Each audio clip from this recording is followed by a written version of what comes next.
চাচা আসসালামু আলাইকুম। ওয়ালাইকুম সালাম। আরে কি কপাল আমার, খারার উপরে দেখা পাই গেলাম, মেঘনা চাইতে বৃষ্টি। অত ঠিকুজির দরকার নেই, কি কবা তাড়াতাড়ি কয়ে ফেলো, আমার সময় নেই। শোনেন চাচা, আমার শ্বশুরের লগে আপনাকে বিরোধ, তার মানে আমার লগেও আপনার বিরোধ। কিন্তু এইটা মনে করেন না, আপনি যখন বিপদে পড়বেন তখন আমি আপনার পাশে দাঁড়াবো না, আপনারা উদ্ধার করবো না, আপনার বুকের মধ্যে জড়াই ধরুম না। এই এই জামাই, তুমি সোজাসুজি কোনো কথা করতে পারো না? পারি, কিন্তু সোজাসুজি কথা কইলে ভুল বুঝাবুঝি হয়, এর লেগে কথার মধ্যে ব্যাখ্যা প্রয়োজন। কিসের ব্যাখ্যা? আমি কোনো ব্যাখ্যা শুনতে চাই না। তাহলে সোজা করে কই, ওই যে আপনার ভাগ না, কি জানি নাম, জুতা না মুজা, হ্যাঁ কিন্তু আপনার মান সম্মান আসমান থেকে ধুলাই মিশাই দিতেছে। কিরাম করে? এলাকার উঠতি মেয়ে দেখলে আপনার ভাগ্নে তারে চোখ মারে, কেউ কইছে হ্যাঁ নাকি তাকে বিয়েও করতে চায়। কোনোদিন না, আমি বিশ্বাসই করি না, মুজা ওই ধরনের ছেলেই না।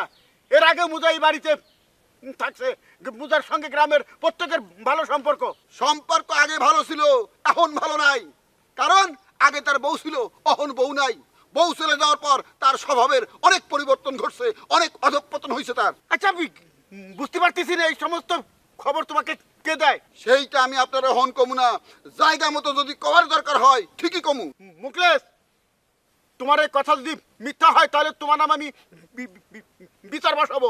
আর যদি আমার কথা সত্যি হয় তাইলে সত্য হলেও বিচার বসাবো। তার আগে আমার জানার দরকার এই সমস্ত আকথা কুকথার তথ্য তোমাকে কে দেয়, আগে জানিনি, তারপর। ভালো করে জেনে দেখবেন, এই মোকলেশ কখনো মিথ্যা কথা কয় না। ওই যে কথা আছে না, ওই যে সুখে থাকলে ভূতে কিলায়, মার দশ সেরকম। বিয়া করলে দেখবো যে বউর গুতানি খাইয়া ঝগড়া বিবাদ চুলাচুলি কইরা এরপর অশান্তি চূড়ান্ত হয়ে যাবো গা। ওই লইব, তাও তোর বিয়া করতে হইব।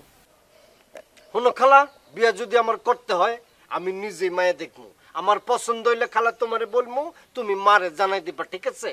ঠিক আছে বাবা, ঠিক আছে। তাইলে তুই তাড়াতাড়ি মাইয়া দে। আচ্ছা ঠিক আছে। যাওয়ার সময় হঠাৎ করে ধরলা, যাত্রা পথে এগুলি বলতে হয় না, রাতে যখন আসতাম তখন বলতা। ওকে ঠিক আছে। আপিলের রায় না হওয়া পর্যন্ত রত্নপুকুরে কোনো মাছের চাষ করণ যাইব না। এই কথা তোমার এই কেডা কইলো? রেজা উকিল, রেজা উকিল রে বাউ দিয়ে তো আমি জোয়ারদার বাড়ির সব তথ্য বাইর করি। অবশ্যই লাগে অনেক টাকা দেওয়ার লাগে, আপনি তো টাকা দেন না, আমি দেই, আমার পকেটের টাকা দিয়ে তথ্য বাইর করি।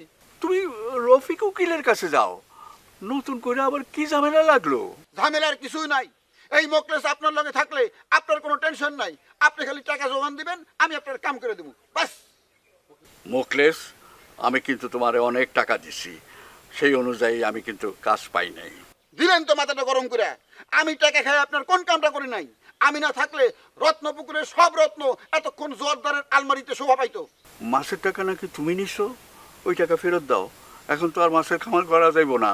সেই টাকা তো মাছের পোনার লেগে অগ্রিম দেওয়া হয়েছে, হেরা কি টাকা ফেরত দিব? এত সমস্যা যায় না, তুমি টাকা দিতে গেলে কেন? টাকা অগ্রিম না দিয়ে উপায় আছে? আপনার পোলা রঞ্জু আমার হুমকি দিছে, যদি আমি পোনার টাকা অ্যাডভান্স না দেই হ্যাঁ আমার গ্যারেজ ভেঙে দিব। টাকা না দিয়ে কি করুম, দিয়ে দিছি। ওই ফাজিলটা কই আমার এতগুলো টাকা নষ্ট করলো? আপনার পোলারে আমি এত করে কইলাম পোনার টাকা অ্যাডভান্স দিব না, হ্যাঁ শুনে না, আমার মারবার আয়, শেষ পর্যন্ত আমি পোনার টাকা অ্যাডভান্স দিতে বাধ্য হয়েছি। এই পোলাটা আমার সর্বনাশ কইরা ছাড়বো। ছাড়বো না, ছাড়ছে।